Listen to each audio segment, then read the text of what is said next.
Well, I've taken off from work and I'm about to go vote. The government allows us 3 hours away from work, paid to go vote in a federal election, which is good. So that's good. They sent me this voter card. If you voted in past elections and they have your address right, they send you one of these, which streamlines the process.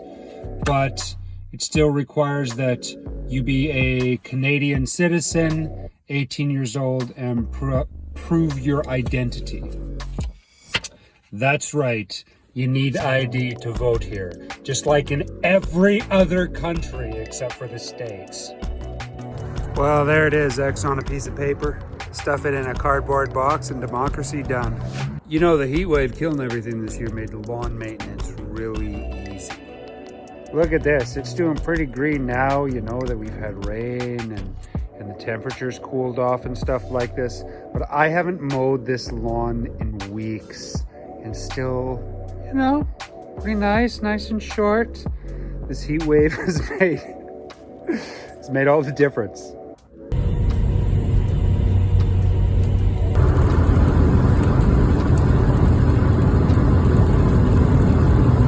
So I would like to apologize for saying that you didn't need ID to vote in the States. I thought that sounded weird, and so I looked it up later online, and it varies from state to state. So apparently only in some states you don't need ID to vote.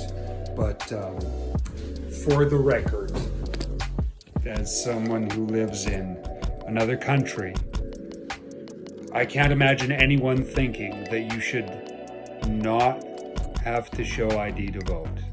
Not a left-wing, right-wing thing. Just one of those, I don't know, it just seems like common sense.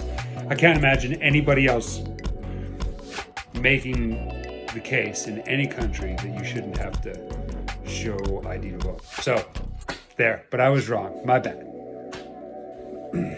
While I'm on the topic, I know I should stay in my lane and not talk about American politics, but since I watch in order of magnitude more political videos on YouTube from the United States than I do from Canada, because, well, let's just call it, our politics in Canada is pretty boring compared to the circus that's been going on in the States.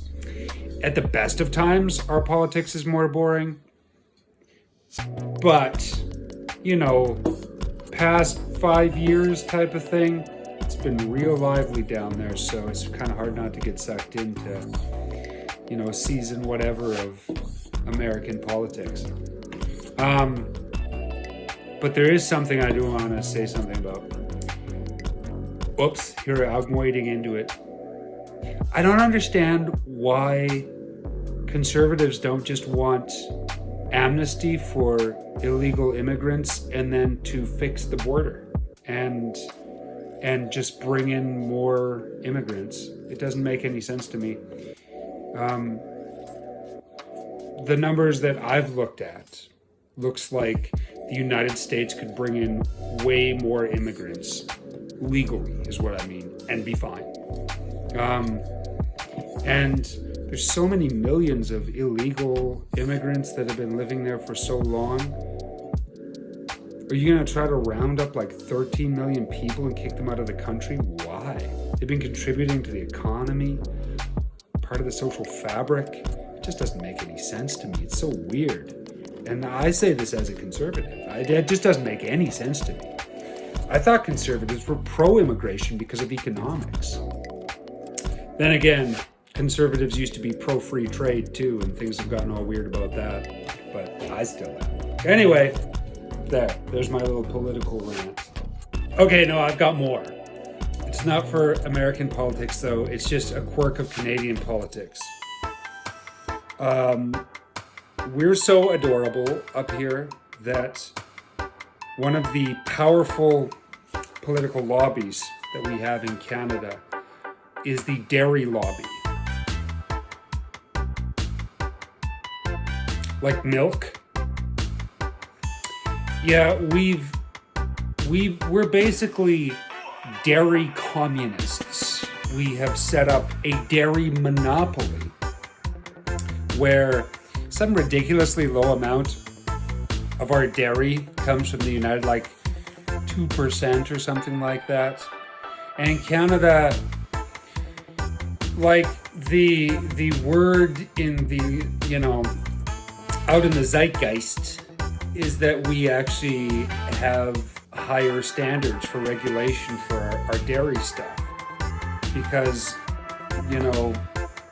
old guys say that at some point the US, lowered their standards and deregulated their dairy industry, and that we kept ours up there, which makes me think, well, that's fine. Why don't you just only buy dairy or only allow access to the market from people who meet your standards? That makes sense, doesn't it? But yeah, powerful dairy lobby. Sometimes they will make or break someone who's campaigning to lead a political party. And they've actually played a very important role in Canadian politics right now, because the last leader of the Conservative Party won just barely with the backing of the powerful dairy lobby.